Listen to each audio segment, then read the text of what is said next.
Sveicināts jūs visus redzēt tik lielā pulkā. Prieks, kad jūs esat tieši tik, cik mēs gaidījām un ne vairāk. Laikam tas tādai organizatoriskai atkāpei. Vakardien, gatavojoties visai šai konferencē, visā šajā bardakā, nepaspējot operatīvi atbildēt uz ēpastiem, kolēģi Ivo Ārnis jau sāka filozofēt, cik tālu man ir prezentācija, vai jau gatava.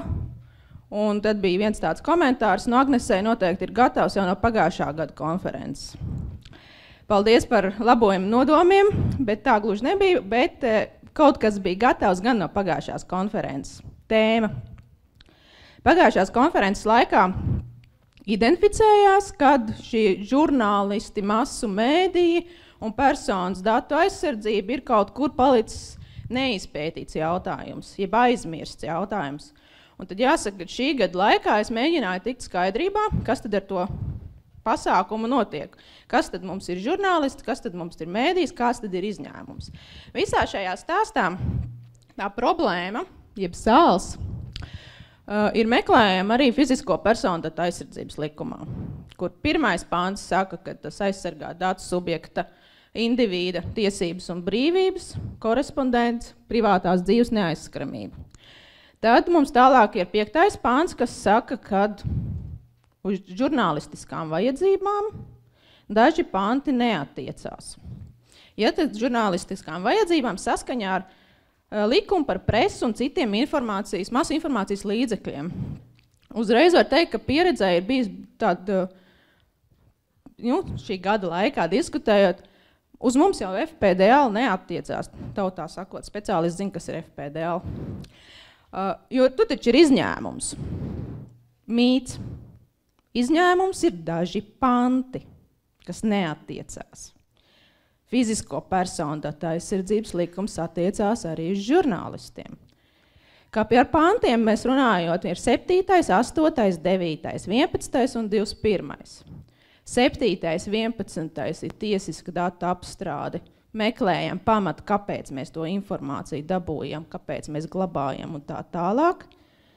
8., 9. jau ir tas pāns, kur mums nav jāatskaitās tam datu subjektam, ka mēs esam dabūjuši tos datus par viņu, kāds ir mērķis, kas ir pārzinis un tā tālāk, kas iegūst šo informāciju.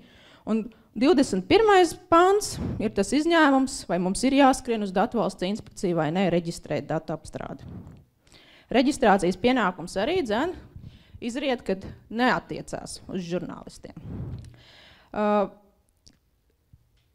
Jāsaka tā, ka mēs kolēģiem arī runājam, kad mēs esam 375 reizes lasījuši fizisko personu datu aizsardzības likumu, bet lasot 376. reizi, atklājās jaunas lietas, un šobrīd, piemēram, arī pētot un gatavojot prezentācijas, nonāca pie tā, kad ir ļoti interesanta situācija, kad īstenībā uz žurnālistiem taču attiecās datu subjektu tiesības pieprasīt informāciju no datu apstrādes sistēmām. 15., 16. prāns pieprasīt tiesības prasīt datus dzēst, labot, ja tie nepatiest, nav vajadzīgi vairs mērķim un tā tālāk. Neesmu redzējusi par šādu variantu, vai kāds to ir realizējis, bet tiesības ir. Protams, lai tā situācija nebūtu tik viennozīmīga, mums ir, atvainojos, protams, likums vēl par presi un citiem masu informācijas līdzekļiem. Pirmais stāsts visā tajā ir, kad biļeteni, avīzes, prese, papīra formātā, ko mēs saprotam, ir prese, jeb masu informācijas līdzekļi. Vēl ir atsevišķi vēl elektronisko plašsaziņas līdzekļu likums, kas nedaudz kaut ko regulē, bet šajā gadījumā es tam īpaši nepievēršos. Un tur ir tāda lieta, ka cenzūra nav atļaut, viņiem ir tiesības paust viedokli, apkopot informāciju un tā tālāk. Uz ko es visu to spiežu? Spiežu uz pasvīdru to tā teikt, teikumu, kas tagad ir parādījies, jau vairs nesen, bet jau vairākus gadus, kad interneta vietni var reģistrēt kā masu informācijas līdzekli. Un te arī sākās tas stāsts, kura interneta vietne ir masu informācijas līdzeklis un kurš nav.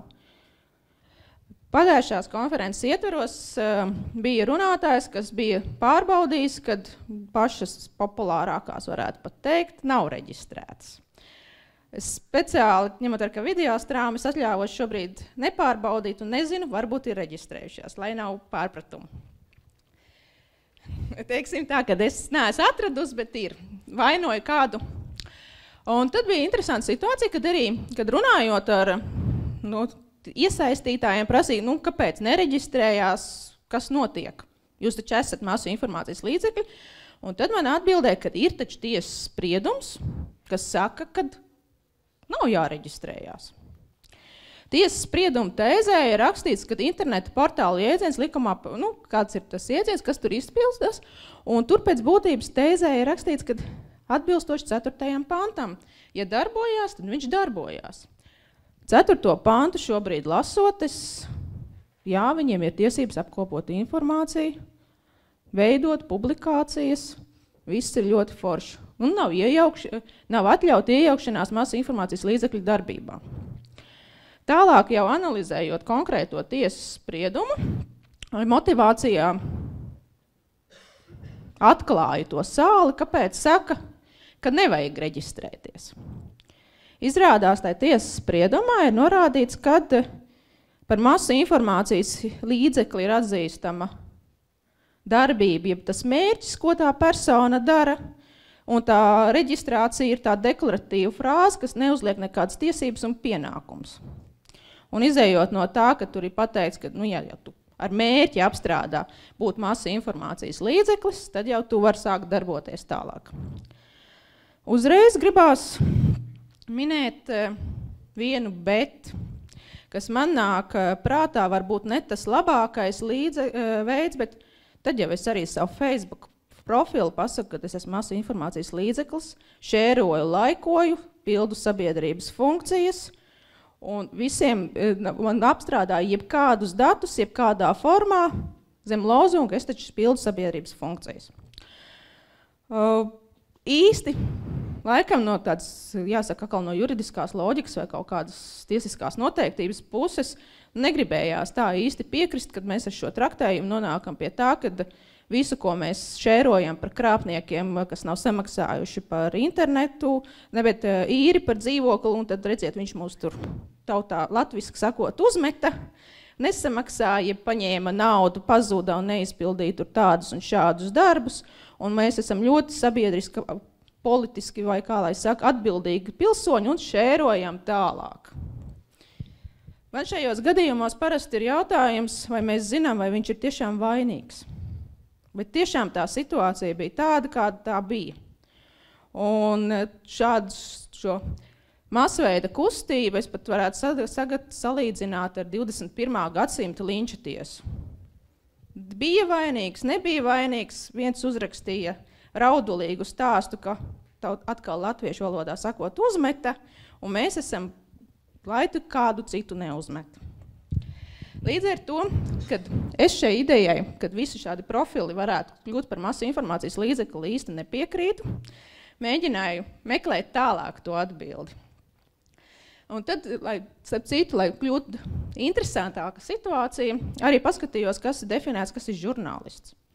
Žurnālists ir persona, kas sagatavo informāciju, publikāciju, publicēšanai masu informācijas līdzeklī. Tātad es ar savu Facebook profilu īsti laikam, ja mēs pieņemam, ka viņš ir masu informācijas līdzeklis, tad es arī būšu žurnālists pie vieta. Mēs visi esam žurnālisti. Bet paveicās, ja tas bija, ja nemaldos, 12. gada spriedums, tas gan bija augstākās tiesas civilietu departamenta spriedums, tad tālāk jau ir administratīvās rajona tiesas spriedums, kur, man gribētos teikt, parādās veselais saprāts. Lieta būtība ir tieši tāda, ka Datu inspekcija sāka jautājumu par nereģistrāciju, par to, ka dati tiek apstrādāti, ir saņemta klienta sūdzība, datu subjekta sūdzība, un kā tad tur tā ir. Un tad tika argumentēts, mēģināts ar tieši par to, ka mēs taču esam masu informācijas līdzeklis, mūsu portāls darbojas sabiedrības interesēs. Lai sabiedrība zinātu un saprastu, kad ir tādas lietas, kad notiek tādas lietas. Un šajā tiesas spriedumā tiesa tomēr nonāca līdz apstāklim, ka tiesas ieskatā no minētās tiesību normas secinājums, ka interneta vieta kļūst par masu informācijas līdzekli, ja tā par tādu ir reģistrēta. Tad nevis es deklarēju, ka es gribu būt masu informācijas līdzeklis, bet man tomēr ir jāizskrien līdz uzņēmuma reģistram un jāreģistrējās.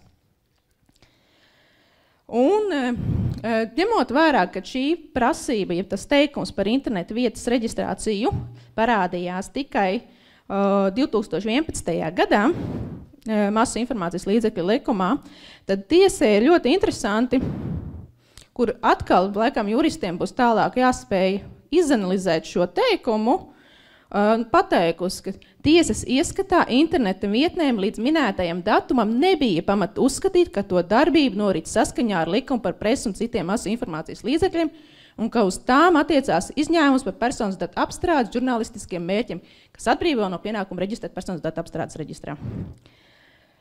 Tad man rodās kā speciālistam jautājums, ja līdz tam laikam mēs uzskatījām, ka tas nav masu informācijas līdzeklis, uz kāda tiesiskā pamata tie dati tika glābti, publiskoti, tad mēs visi varam pa 10. gada publikācijām rakstīt sūdzības un skatīties, kas no tā visa sanāk. Jo tad jau vēl tiesiskais pamats nebija uzskatīt sev par masu informācijas līdzekli. Arī bez reģistrācijas vai ar reģistrāciju, vienalga, sauksim to tā.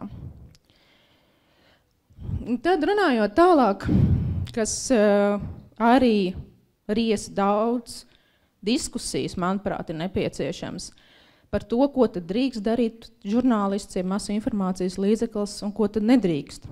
Un ir 7. pants masu informācijas līdzekļu likumā, kas nosaka, ko ir aizliegts publicēt. Un izlasot vienu no piemēram, visvairāk, manuprāt, diskusijas raisa aizliegts publicēt personu korespondences, telefonsarunu un telegrāfisko ziņojumu saturu bez adresātu un autoru vai viņu mantinieku piekrišanas. Kā jūs esat, cik bieži dzirdat atreferējumus? Katrā ziņās, katrā izmeklējošā publikācijā ir, kad teica tā, un citreiz vēl lomās un tā tālāk. Diskusijās ar tiem pašiem žurnālistiem šī gada laikā tika kā pretarguments minēts, bet mēs jau neatspūguļiem konkrēto sarunu, mēs tā teikt tikai pārrakstam un ierunājam. Kā jums šķiet, ir tur atšķirība? Jo es redzu, ka tur ir rakstīts korespondences saturu. Ja man atbild, kad nav komentāru, nu, tad tas jau ir saturs, ne jau fakts par to, ka bija atbilde, kad neko neteiks. Tāpatās diskusijas raisa viens no nākamajiem punktiem, kas ir, kad aizliegts publicēt ziņas par personas veselības stāvokli bez viņas piekrišanas. Šo arī es bieži redzu, teiksim, skatoties, analizējot, parādās tā informācija. Un stipri šaubos, vai kāds ir teicis, ka viņš grib. Mēs varam pat šo pašu skandālu, ko bija žurnālisti, pacēluši, kad valsts prezidentam bija problēmas ar veselību. Nedrīkst būt par valsts noslēpumu, tāpēc visiem ir jāzina, kas tam prezidentam ir vainas. Bet tas kaut kur palika otrā plānā, ka tas prezidents tomēr ir arī cilvēks. Ir vēl pacientu tiesību likums, kas saka, ka bez rakstveida piekrišanas ārsti vispār nedrīkst neko teikt. Ja viņš neatļauj un nesaka, tad nedrīkst. Un tāpatās arī žurnālistiem ir aizliegts publicēt. Protams, interesē. Bet vai bija saskaņojums? Jo valsts prezidents savā laikā bija minējis, ka tikai ģenerālās lietas, kad es esmu slimnīcā. Pēc tam pats stāstīšu, kas man vainas ir gribējuši. Tas izrietot no publikācijām, ko es redzēju, kādas bijušas atrunas. Tad interesanta sadaļa ir aizliegts publicēt informāciju, kurā aizskar fizisko un juridisko personu godu un cieņu un ceļ tām neslavu. Ir frāze, kas aizskar, kurā mirklī mēs zinām, kad kaut kāda informācija aizskaras konkrētās personas godu vai cieņu. Mēs to nevaram prognozēt, un, manuprāt, šajā mirklī arī ļoti daudzi masu informācijas līdzekļi varbūt turās pie šī sarksuņa funkcijas, ka man taču ir jāuztais reportāžu, ziņa, publikācija, un nepadomā, ko tā ziņa nonesīs. Vēlāk arī ir pielikusi nedaudz tiesas spriedumus, un tur ir ļoti daudz arī, es pat nevarēju izlemt, kuru tiesas spriedumu analizēt, jo diezgan daudz tomēr ir jāsāk meklēt, gan nacionālajā līmenī, gan Eiropas cilvēktiesību tiesā, gan Savienības tiesā. Tieši par šiem jautājumiem, kas sasaucās gods, cieņa, privātums un masu informācijas līdzekļi. Nereti tur ir šī publiskā persona, ko mēs saprotam ar publisko personu, kas grib, lai aizsargā viņas tiesības uz privātumu. Šajā kontekstā jāvēršas uzreiz uz to teoriju, kad tiek traktēts tomēr diezgan daudz, ka tā publiskā persona ir A variants, tā persona, kas tērē mūsu nodokļu maksātāju naudu. Mums kā sabiedrībā ir tiesības zināt, kā tiek tērēts saprātīgi vai nesaprātīgi. Tas sasaucās nedaudz ar to vienu no iepriekšējām prezentācijām. Un tāpatās ir vēl viens tāds otrs jēdziens, kas ir vispār nenoteikts attiecībā publiska privāta persona, kad pret publisku personu ir atzīstama arī tā persona, kurai ir viedokļa, tā teikt, līdera, iespējas, teiksim tā, veidot sabiedrību, personu, kurai iespējas veidot sabiedrības viedokli. Šajā kontekstā, kā piemēri, es labprāt minētu to pašu oligarku kapusvētkus, kur ne jau politiķi viņus aicināja, dīdžeji un citas personas, kas pēc pirmā kritērija izkristu visticamākais cauri, ka viņi nav publiska persona. Bet cilvēki gāja un piedalījās dažādos piketos.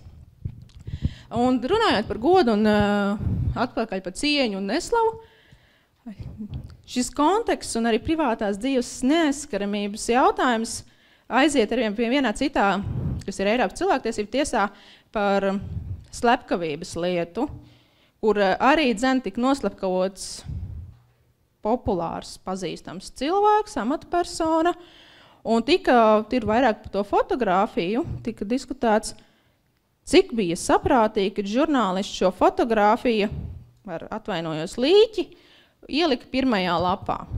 Vai tiešām tas ir tas sabiedrības interesi redzēt, ka cilvēks ir miris? Vai nepietiek, kad viņš uzrakstīja tikai rakstu par faktu, ka šī amatpersona ir mirusi un ir noslepkavota? Un šajā gadījumā Eiropas cilvēktiesību tiesa atzina, ka ir šī 8. panta pārkāpums, jebkad nebija samērīgi iejaukšanās. Jo arī tie radinieki šajā gadījumā cēla to iebildi, ka viņiem ir neērtības, gods, cieņa, jo tas ir mums tāds plašs jēdziens. Tālūk. Tāpatās, mēs varam arī diskutēt par aizliegts publicēt komercnoslēpums un patentu noslēpums bez to īpašnieku piekrišanas. Šeit, tas varbūt neiet gluži cauri datu aizsardzības prizmai šīs dienas topikam, bet arī jautājums jau ir par izpratni. Un arī par informācijas īpašnieka spēju nodefinēt, kas tad viņiem tas ir komercnoslēpums vai nav. Bieži vien, tad, kad ir gadījums, tad mēs sākam ķert vēju un meklēt, kas te mums tur bija slēpjams no visiem pārējiem tai uzņēmumiem vai valsts iestādēm.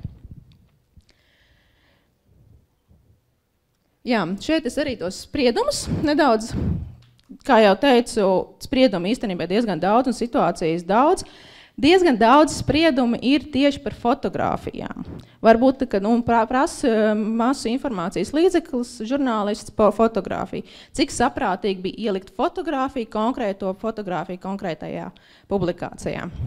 Bet pirmo lietu es atsaucos gan uz Eiropas cilvēktiesību tiesas lietu, ir tā sataka un, respektīvi, pret Somiju. Viņa ir interesanta, kas sasaucās atkal ar vienu no iepriekšējām publikācijām, nevis prezentācijām par sabiedrības tiesībām zināt. Tiesas, es teikšu, daudzskaitlī šajos gadījumos ir ļoti analizējuši par sabiedrības tiesībām zināt, kā tiek tērēt mūsu nodokļu maksātāju nauda un kur ir tā robeža starp tiesībām uz privātās dzīves neaizskaramību un tiesībām zināt. Un Un šajā lietā ir interesants gadījums, kad saskaņā ar šīs lietas materiālām Somijā ir noteikts, ka par visiem nodokļu maksātājiem reizi gadā visa nodokļu nomaksātā informācija ir publiski pieejama viņu valsts ieņēmuma dienesta mājaslapā. Un strīds bija tieši par to, kad mēdīji pārpublicēja šo informāciju. Jā, viņiem ir tāpat tā ir publiska lieta, vajag vai nevajag. Un tad ir tāda lieta, kad arī vienā no tiesas spriedumiem tiesa analizē šo pievienoto vērtību vienkāršas informācijas paņemšanai, kopiju paste uz citu vietu. Vai tā jau ir žurnālistika un žurnālistikas vajadzība? Jo tur arī sākuma jautājums ir par reģistrāciju. Viņu datu valsts inspekcijā viens no sākuma jautājumiem. Vai viņš ir ārpus šī datu aizsardzības regulējuma vai nav tas žurnālists, kas publicēja? Un tad bija jautājums, vai copy-paste variants ir žurnālistika. Un tiesa arī Eiropas Savienības tiesa, jo viņi tiesājās visās tiesās, ko vien varēja, tur viņi tiesājās, jo sākums ir 2004. gads un vēl joprojām tiesājās, var teikt, tagad 15. gada jūnijā ir beigas. Kas arī beigas ir, lai arī tika atzīts, kad nav pārkāpums, ir atsevišķās tiesneša domas, kur tiek analizēts. Šī lieta sasaucās arī ar šo princeses Karolīnas lietām daudzskaitlī, jo arī tur ir publiska persona, princese, tiešām princese, un viņa sūdzējas par privātās dzīves neaizskaramības jautājumiem, kad masu informācijas līdzekļu prese, dzeltenā prese pārāk jaucās viņu privātajā dzīvē. Pirmajā lietā princese Karolīne vinēja, jo tika nofotografēta fotogrāfija, kur viņa ar draugu, vienkārši sakot, pavada laiku, neko īpaši nedarot. Vienkārši atrodas X vietā, X laikā. Šajā gadījumā vinēja, jo tiesa atzina, ka arī publiskām personām ir tiesības uz privātās dzīves neaizskarami. Tas nekas, kad princese pēc būtības dzīvo tikai uz nodokļu maksātāju naudu. Tad otrajā gadījumā, kur princese bija aizbraukusi uz Alpiem slēpot, tiesa jau pateica, ka piedodiet, jūsu privātums te vairs neprevalē pār sabiedrības interesēm, jo aizbraucot slēpot atvaļinājumā, jūs sākat tērēt papildus nodokļu maksātāju naudu. Un tad jau nodokļu maksātājiem ir tiesības skatīties, kas no tā viss sanāk, vai tas ir saprātīgi vai nav saprātīgi. Visos šajos gadījumos paralēli ir publiska persona, bet publiskai personai, ko arī iespējams, arī mūsu masu informācijas līdzekļi īsti neanalizē, ir ģimenes locekļi, bērni, vecāki, kas nav publiskas personas. Zinām seno skandālu, kas diezgan skaļi tika pacelts arī presē par mūsu bijušo prezidentu un viņa dēlu 1. septembri. Atceraties. Te arī ir šā robeža. Prezidents ir publiska persona, dēls nav.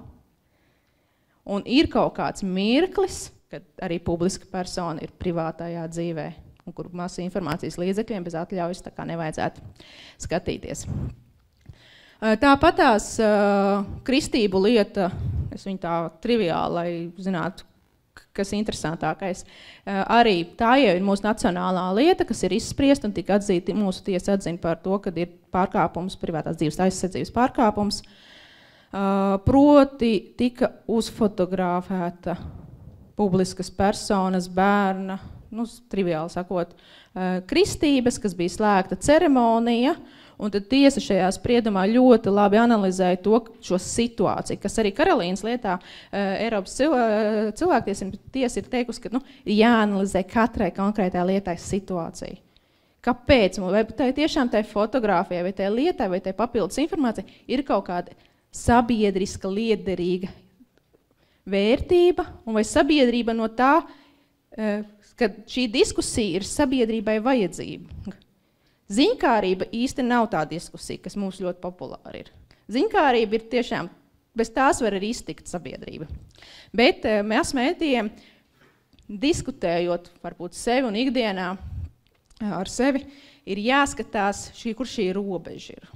Un ļoti jājūt, jo vai tiešām tā visa informācija, ko mēs gribam publicēt, ir tā, kas ir vajadzīga sabiedrībai, lai rastos kvalitatīvu, jēgpilnu diskusiju.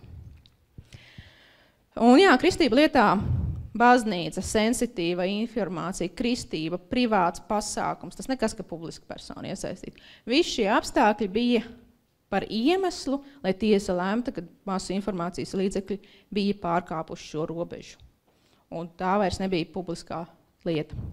Tāpat tās arī pirts, jeb ES fondu lietas, viņu tā laikam saukt, kur arī tika ziņojot par ES fondu atguvi, par to, ka ir mācības, semināri visu dienu, masu informācijas līdzeklis, ilustratīvi uzlika beigās bildi no pirts lāviņas, kur projekta noslēgumā izrādās pēc tās dienas pašās beigās bija arī šīs neformālā daļa.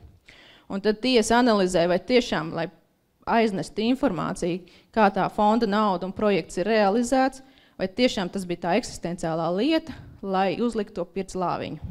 Un tos cilvēks, kas tur atpūtās, beidzot pēc grūtā darba. Un tad, un tad visa šī līdzinājuma tiesa praksa, ko es esmu analizējusi un skatījusies, saka, ka nav vienādas situācijas. Katrā gadījumā, tāpat kā arī datu aizsardzībā. Mēs varam būt baltāki, gaišāki, bet mēs nekad nebūsim perfekti balti un neatbildēsim fizisko personu datu aizsardzības likumam visos pantos. Ok, utopiski varam cerēt, bet būsim realisti. Mēs varam tikai mēģināt būt likuma paklausīgāki un ne tik melni. Un tad kontekstā ar datu aizsardzību, es saprotu, ka man vēl ir laiks diezgan, ir viens tāds stāstis dzīves, kas nonāca manā darba plānā, un bija jādod atbildi, vai tur ir traki, vai nav tik traki, kā tur ir ar masu informācijas līdzekļiem un tiesībām uz aizsardzību. Stāstis dzīves ir tāds, kad masu informācijas līdzeklis publicēja atmiņu stāstu mātes, ko pierakstījis dēls saistībā ar izsūtījumu uz Sibīriju. Un tur tā situācija tāda, kā māte stāstīja, tā arī pierakstīja un tā arī publicēja. Es pieļauju, ka jūs redzat aptuveni to stilu, es te dažus izvilkums, viņš diezgan garš stāsts bija. Bet te, kur ir tas izvilkums, ir, piemēram, tāda un tāda gada, tu 40. gada, tādā un tādā kļavā uzvilkt sarkanbalts sarkanais karoks, tu uzvilkuši tie un tie meža brāļi no tās un tās vietas, bet kāpļus ar ko kokā kāpa, tās un tās iesvieda tā un tā pienmājā, lai viņu vainu uzgrūstu tam un tam. Tas tā arī notika, to un to arestēja, viņš dabūja atsēdēt 2 gadus pilnīgi ne par ko. 90. gados, kad atguva neatkarību, tas un tas teica, ka tagad varot mierīgi gulēt. Tad tālāk tas un vēl 2 krievi zaldāti klauvējuši pie durvīm, tas un tas teica, ka jums ir stunda laika, lai sagatavoties ceļam uz Sibīriju. Māma pieņēma uz beidzamuma maizes kukulīt, jo Mīkla bija iejaukta nākamajā dienā, bija taisījusies maizi cept. Tas un tas izrāvas maizes kukuli mammai no rokām un teica, priekš kam tev maize, šķipeļi un zāģi paņem, blindāži mežā būs jātais. Bijuši sīpoli un dārzeņi, bet tas un tas kategoriski aizliedz līdzi kaut ko ņemt. Stāsts 1940. gads aptuveni. Kāds privātums, kādi personas dati? Kur te problēma var rasties? Kā jums šķiet? Ja mēs skatāmies vēl uz fizisko personu datu aizsardzības likumu, kas saka, ka par mirušām personām tas neko nesaka, jeb neaizsargā to. Kā jums šķiet? Ir varianti, kur problēma? Nē, dzīvs neviens no iesaistītajiem. Te, kur ir iesaistītie, neviens nav. Radinieki un viņu gods un cieņa par to, ka viņu priekšteči ir saukti, var teikt, par nodevējiem un tam līdzīgi. Dzimtas gods parādījās šajā stāstā. Paldies Dievam, vai nezinu, kā lai to saka, jeb saprāts, tas jautājums tā arī noklusa, Jo man kompetence bija, vai masu informācijas līdzeklis ir ko pārkāpis. Nu, šeit es atļāvos teikt, ka īsti nav, jo tas ir pirmkārt vēl diskutējums jautājums viedoklis vai ziņa, kas vēl tālāk jau attālinās no datu aizsardzības un gods un cieņu un privātuma, jo, ja mamma stāstīja un viņa tā uzskatīja, ka tas un tā ir, ka tas un tā darīja, tad tā arī tas bija. Visticamākais. Tālūk.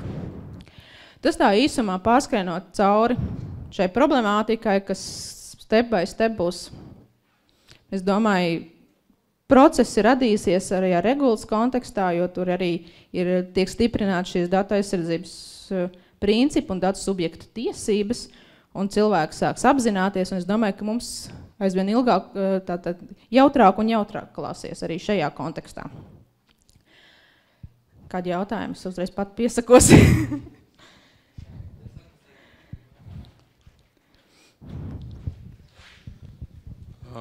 Man varbūt būtu tāds jautājums. Es jau pieminēju to 4. direktīvu AML. Tur ir tāda lieta, ka tiek ieviests patieso labumu guvēju reģistrs. Ja? Un viens no debatēs argumentiem izskanējis, ka tam reģistram varētu piekļūt jebkurš, kam ir leģitīma interese. Protams, uzreiz bija pieminēti izmeklējošie žurnālisti. Tad līdz ar to es gribētu varbūt uzzināt jūsu viedokli, cik tālu vajadzētu definēt šo leģitīmo interesi. Es teiktu, ka te ir jāskatās, protams, kā to leģitīmo interesi noteiks, bet arī mums ir AML direktīva, mums ir masu informācijas līdzeklis, kas it kā saka valsts pašvaldību iestādēm, nav tiesības atteikties žurnālistiem, ko teikt. Lai gan mums jau arī tiesas praksē ir bijis gadījumi, ka tas ir ierobežots, dienestu vajadzībām ierobežots pieejams informācijas avots, tad žurnālistiem, tad trešām personām nav tiesības to iegūt. Te, ja jūs sakat, ja liekam iekšā frāzi leģitīma interese, tad varētu būt ļoti interesanti, lai neteiktu vairāk. Jo, protams, žurnālistiem ir vēlme, un iespējams mums pašiem ir vēlme zināt kaut kādas lietas, bet kaut kur ir jābūt robežai, jo arī šeit patiesā labuma guvēji un tagad Pepi vai ne Pepi saīsinājumā saucot un viņu ģimenes locekļi, kur cieši par to vien, ka viņa ģimenes loceklis ir izdomājis būt par politisko nozīmīgu personu, tur ir jābūt robežai. Tur nevar būt tā, ka dēļ šī patiesā labuma guvējiem, tā, ka man tēvs ir tas, kas viņš ir vai kaut kā tam līdzīgi, es arī esmu šobrīd caurspīdīga, sauksim to tā. Jā, īstenībā tas bija otrs jautājums, par kuru jūs uzreiz atbildējāt. Kā jūs pareizi pieminējat, tagad plaši tiek traktēts tas jēdziens politiski nozīmīga persona, kas sastāv no 3 daļām. Ja? Teiksim, ja mums ir politiski nozīmīga persona, kas ir pati pa sevi, politiski nozīmīga persona, tur it kā nebūtu problēmas. Un tad vēl divas kategorijas. Viena ir ģimenes locekļi, kas ir diezgan plaši traktēti, un trešā kategorija ir sadarbības partneri. Līdz ar to, tad, kā būtu traktēts šīs divas kategorijas, gan ģimenes locekļus, gan sadarbības partnerus arī. Lūk, šeit varbūt arī rodas problēma. Uzreiz, teiksim tā, praksē esmu saskārusies, ka tur, žurnālisti varbūt tagad aiziet jau otrā plānā, tur jau tā problēmas sakana jau ir citā, kad AML likums un banku sektors ļoti konfliktē ar datu aizsardzības sfērā noteikto minimalizācijas principu, kad savācām tikai tik, cik nepieciešams līdz mērķa sasniegšanai, ne ilgāk kā. Savukārt šajos normatīvajos aktos ir ļoti grūti atrast šo termiņu un nosacījumu, cik ilgi mēs glabājam, kāpēc un vai tiešām, un kāds tas apjoms. Jo es saprotu, ka arī šobrīd no kontrolējušām iestādēm, cik tauta runā, teiksim tā, vadmotīva nav pateikta, ko tad mēs īsti vācam. Meklējam Googlē, sociālajos tīklos, zīlējam, vai ir viņiem tur tas radniecība, draudzības, siltā draudzība vai nē. Un te es saprotu, ka te es vairāk redzu to problēmu, kad vai tiešām, ja mēs nodefinējam, ka bankām ir publiska persona, tad ir konkrēta lieta, kas tad ir tā publiskā lieta, lai nav tā, kā, manuprāt, šobrīd ir, kad ievāciet jebko, lai pēc tam pierādīt, ka jūs kaut ko meklējāt un jūs esat pārbaudījuši to klientu un visu viņa ģimenes locekļus. kas ir, manuprāt, bišķi absurdi.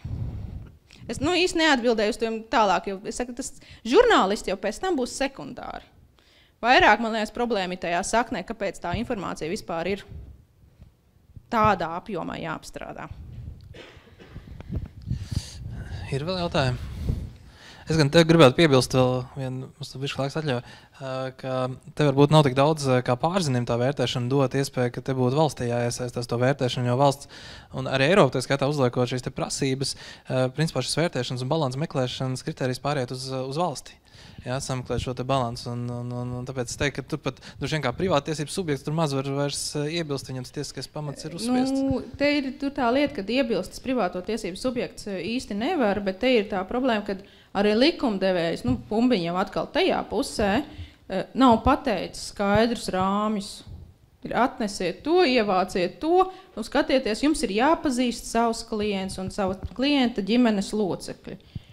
Un tad ir es te vienā citā pasākumā, kur arī bija kontrolas dienesta pārstāvs, uzdevu jautājumu, kas notiek, ja es kā politiska partija, politiski nozīmīga persona aizēju uz banku, atveru kontu un saku, ka man nav radinieku. Atradīs. Tas, ka viņi atradīs, tas ir cits stāsts, bet man ir dvēseles stāvoklis, kad es ar nevienu negribu komunicēt. Kas notiek? Un tad man teica, jūs melosiet anketā. Es saku, es nemeloju. Man tiešām ir sajūta, ka man nav radinieku un pārliecība. Un tā tas jautājums īsti netika atbildēts, bet tieši tā, jau atbildību uzvelt bankām pēc tam, kad viņas nav nokonstatējuši šeit pusbrāļi, brāļi un tā tālāk ir ļoti slidīgi, sauksim to tā. Jāuztais radinieki. Ir vēl kāds jautājums? Jā. Nu labi, ja nav, tad paldies Agnesei.